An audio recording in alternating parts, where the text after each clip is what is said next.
Well, welcome back to the stage here in the Off-Road Motorsport Zone at the 4x4 Expo in Stafford. Our final session of the afternoon now. Henry will be talking to Neil Watterson and Dave Barker on BAMA, British Army Motorsport Association, 4x4 navigation events. Henry. Thanks, Gordon. Welcome to the last session of the day at the 4x4 Expo Off-Road Motorsport Zone. So now we've got Dave Barker, who's one of the Off-Road Motorsport Zone ambassadors for the day, and also someone with a large amount of experience in organising and competing in off-road events throughout the years. Experience, get lost all the time, yes. And Neil Watterson, who is editor-in-chief of Land Rover Owner magazine and long-time editor. Well, I was editor up to very recently, but I'm not anymore, so I'm just a contributor, or editor-at-large, as they say. Editor-at-large, there we go. But many people might not know that you have a long background in off-road motorsport as well. How did you get started in the sport? Well, I bought my first Land Rover when I was 19 years old, and I decided to go to all drive club events, so I recognised people from around that time, so that was back in the 1980s. Competed in some, marshalled. I did most of the comp safaris in a year as a marshal and stuff like that. From there, I've done trials.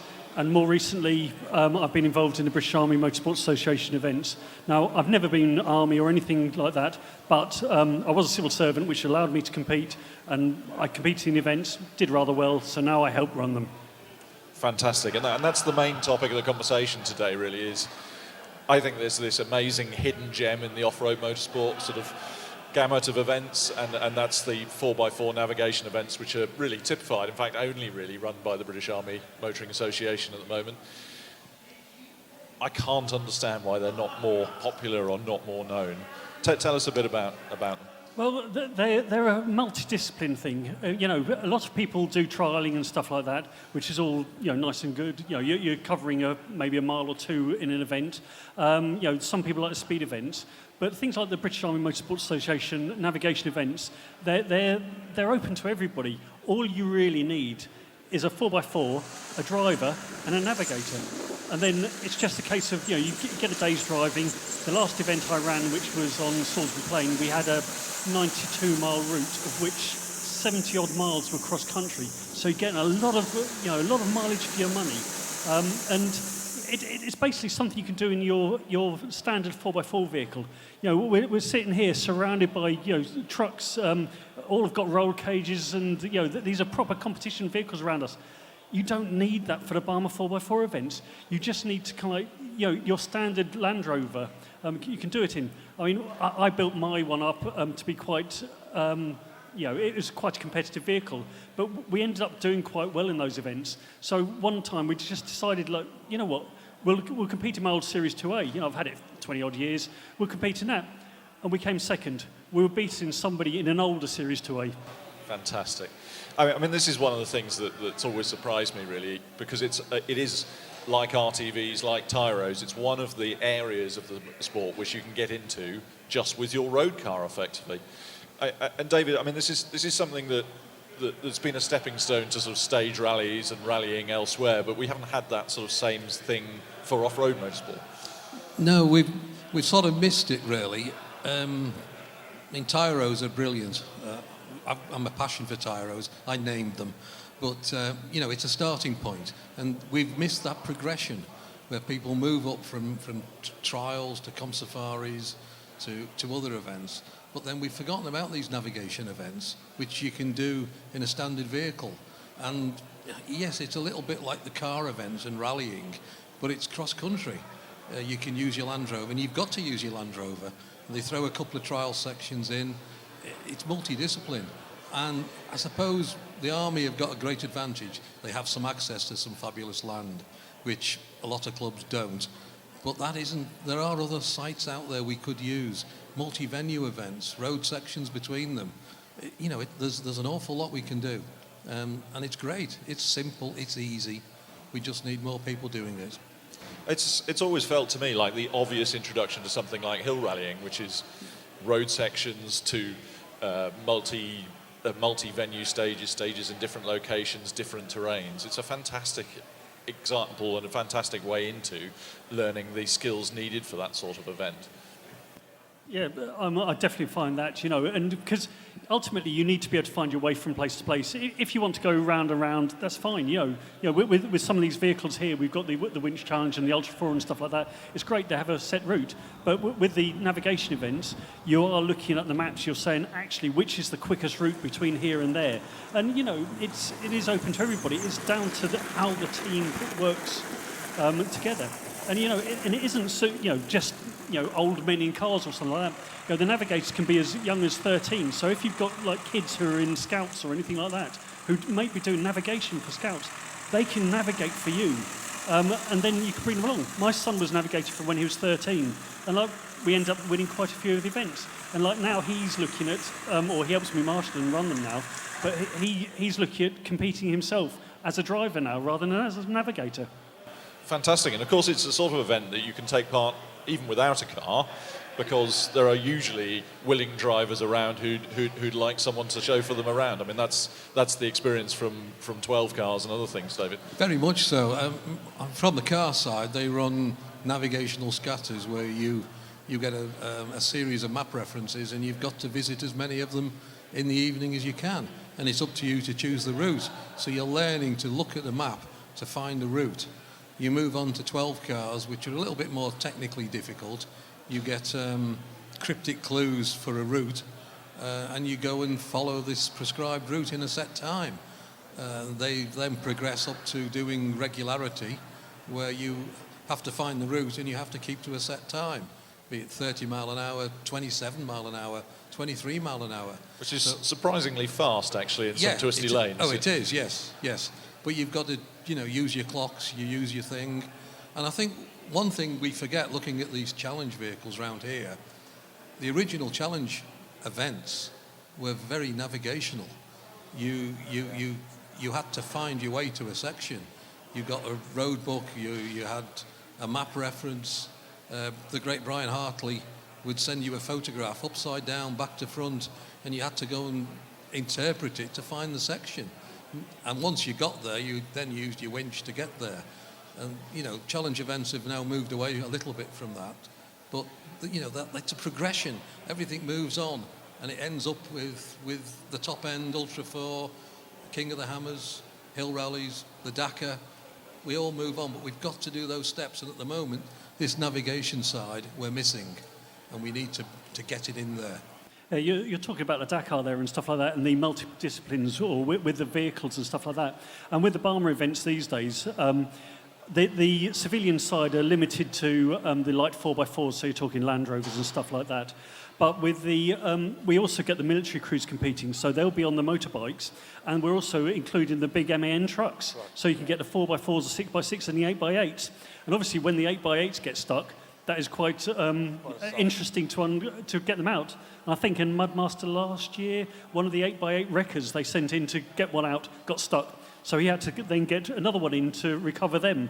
But, it's all part of it. The military treats it as a training exercise, and the civilians, we just go for the fun. It's all, and that's what it's ultimately all about. And so the events are open to civilian entries? Yes, it's open to invited clubs, but what the British Army Motorsport Association do is they will allow you to become an associate member of BAMA, which allows you to compete in events, and it's 10 or 15 quid a year. The events themselves are quite cheap. You're talking maybe 55 quid, and you get a full day's competition, and you're looking at up to 40 or 50 miles of driving, most of it cross country in that time. It really is amazing value for money, and also giving you access to some fantastic sites that you wouldn't otherwise get to drive on. Yeah, that's right. I mean, the next one we've got coming up is at Bovington, which, if you've got the Ultra 4 people, they've used it for the King of Britain and stuff like that. We get to use that. We don't just use the bit they use, because that's the Central Heath area. We use all of the training area. And this month, or this time, we've got some road sections included. So there's a bit more road navigation, a bit like David was just saying about the road navigations, timing, stuff like that. We don't go so much for the regularity, because I've done that on road events in a Land Rover as well.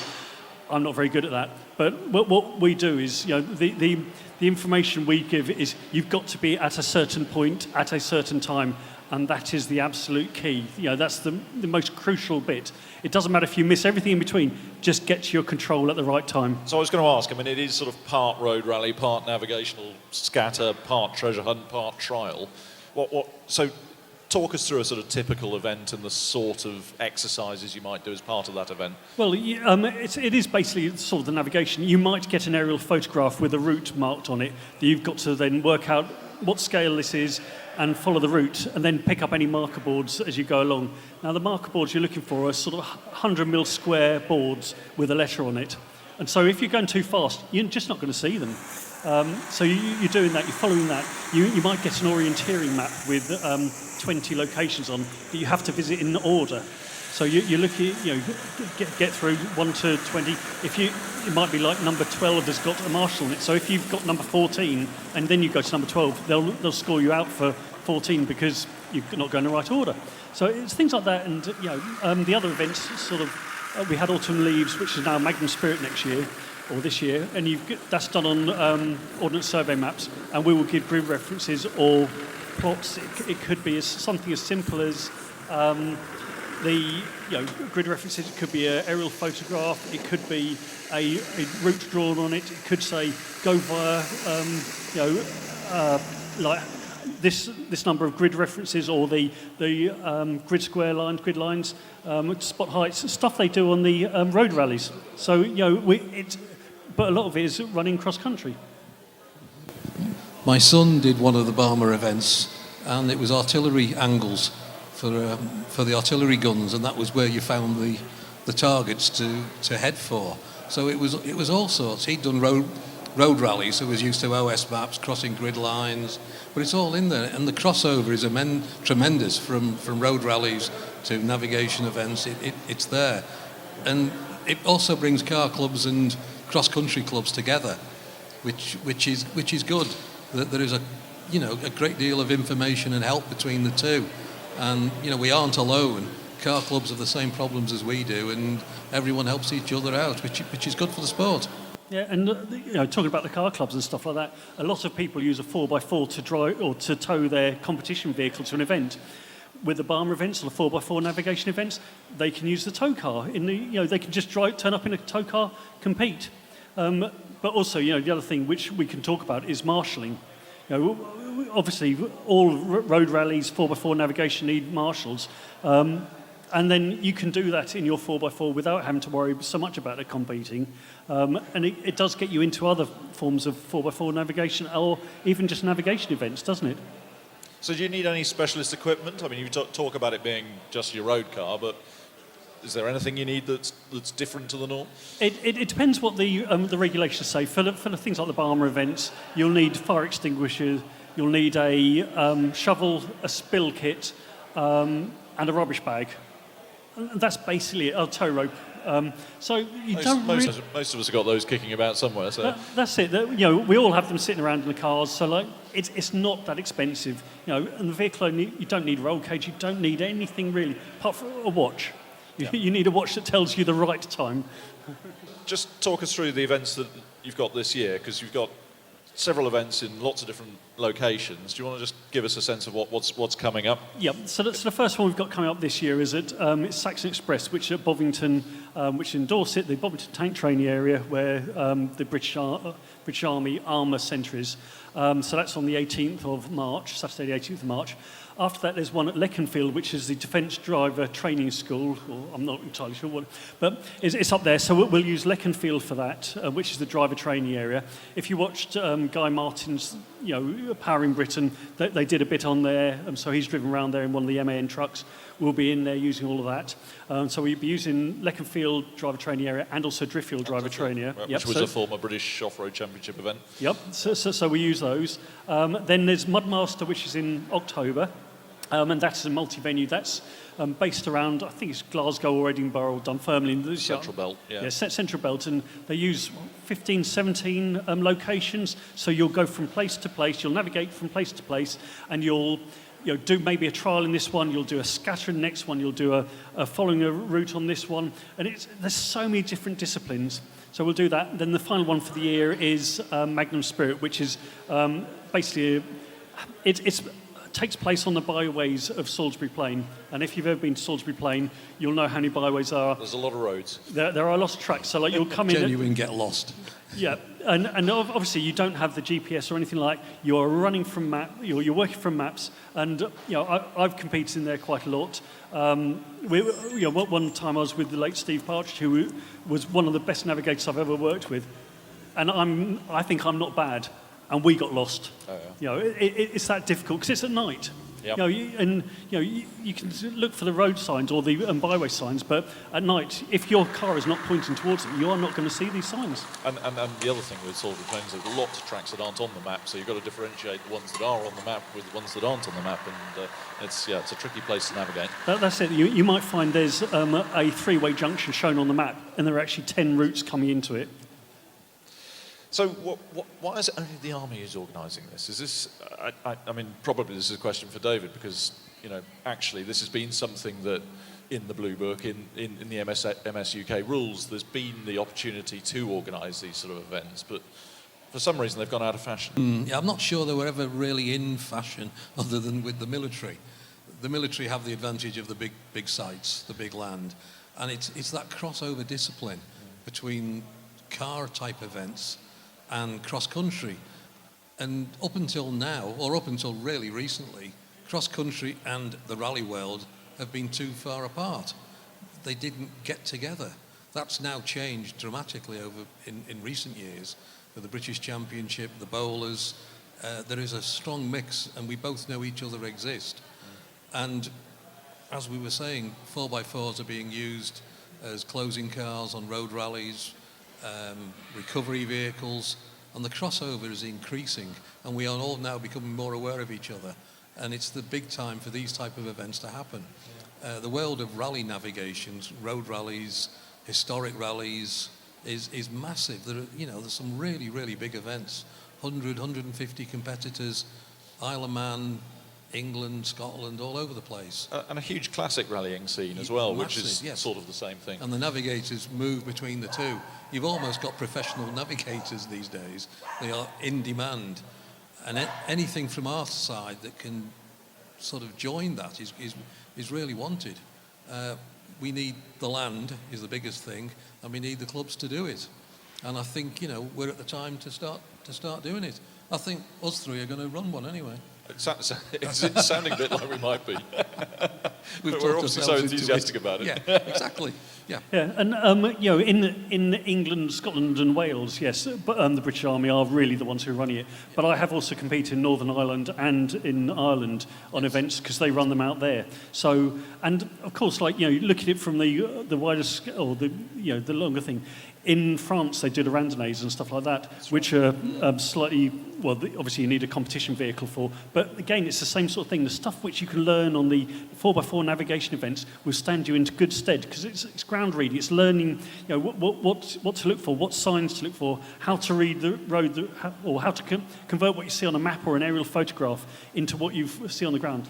Things like, say, Salisbury Plains is quite difficult to navigate on, but things like Bovington, you were saying about the gunnery, where you have to follow a set route to find at a certain distance and work out where that is.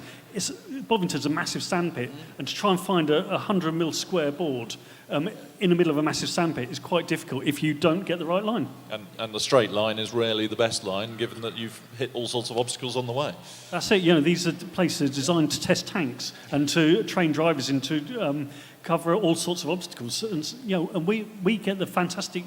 We're allowed to drive those places on these events, and that's why I cannot understand why there aren't more people competing. I think it's baffling to me because it's great value for money. It can be done in your own road car. It's very, very low investment in getting started.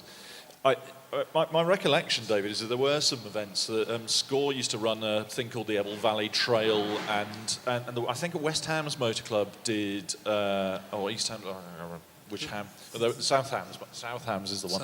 South Hams used, because they're a road rally club, and they used to run quite a few randonnées Yeah. down there in those days, and Ian Davis, who was the MSA, Rallies executive, was very passionate about those Keen, events, and he actually competed on quite a few and drove them on. And I think access to land, again, we're back to the same thing, was a bit of a problem, and they became out of fashion. They also took a lot of organisation. You know, people didn't want to spend the time doing it. And I think that's a lot of the problems we have now. They do take a lot of organising and time. You know, unless we've got access to military land, big chunks of it, you're going to have to use a multi-venue event. And we need to work at it. And, you know, the time now is to do it.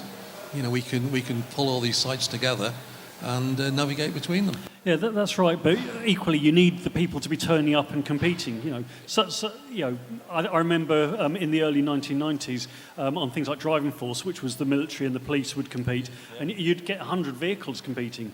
You know, we dropped down to about 9 or 10. But I think last year's Mudmaster in Scotland, I think again they're up to the similar in the 90s they were in, because obviously with the trucks, the bikes, and the light 4x4s, you got quite a good entry. And like when you're starting to get those numbers in, it becomes a slightly more difficult logistically, but it makes it more viable to run the event. So if someone can't get someone to crew for them, can they still get involved? Is there a way to get... If you've got the car and you haven't got a navigator, do you mean? Well, either way, I think. Well, you know, you can always contact the groups. We run a Facebook page which is 4x4 Navigation. The British Army Motorsport Association have Facebook pages as well. You can always contact on there. And you know, it really is as simple as just just thinking about it, just thinking, well, it's navigation. You know, we're just behind us over there is the 4x4 response teams. Now, I know that the Derbyshire 4x4 response recently did a navigation training day. And, you know, I said to them, you know, when I read about them doing that, I thought, well, why don't you come along and compete? Because they need to be able to navigate to incidents all over the place. Like, do it against the clock, you know, and it's so 55, 60 quid. You can get, you know, somebody else will set up the route for you. You turn up, you have a great day's fun, and they're learning as well. You know, you're putting your skills to the test. And so you mentioned the Facebook page. Is that the best way to get in touch if people want to get involved? It is, yes. Or you go through the British Army Motorsport Association website, which is armymotorsports.co.uk. So, and then you can contact through there. But Facebook is normally easier these days. Most people have it. Indeed, they do. Excellent. Well, thank you very much. I imagine there are still entries available for the Bovington event? Oh, definitely. You know, we'll take entries, you know, up to a couple of days before. And that's weekend after next, or? It's the 18th, Saturday the 18th of March. So a few weekends' time. So plenty of time just to make sure your vehicle's road legal and stuff like that. Excellent. Well, thank you very much both. Really interesting to talk about four-wheel drive navigation events. Let's hope they've got a bright future. I think they should, because I think they're great value and enormous fun, and a great stepping stone to other exciting world of off-road motorsport. So thank you very much indeed. Thank you very much to Henry and Neil and Dave for bringing our show to a close here at 4x4 Expo 2023. We've had a fantastic day here talking about all the different disciplines of off-road motorsport that take place. And thank you to all the ambassadors who've talked to people and shared their knowledge and experience. It really has been a great day. I've got to thank our sponsors, without whom, of course, we wouldn't be here. I've got to thank Paul Myers of Britpart, Del Wheeler of 4x4 Off-Road Driving School, Gary Wood of Alive Motorsport, John Aston of Voxcloud, and Chris Bowler of Cambrian 4x4, who've provided our catering to keep us all fed and watered throughout the day. Thank you too to Richard Canterbury of RCM and Paul Jones of ProLink.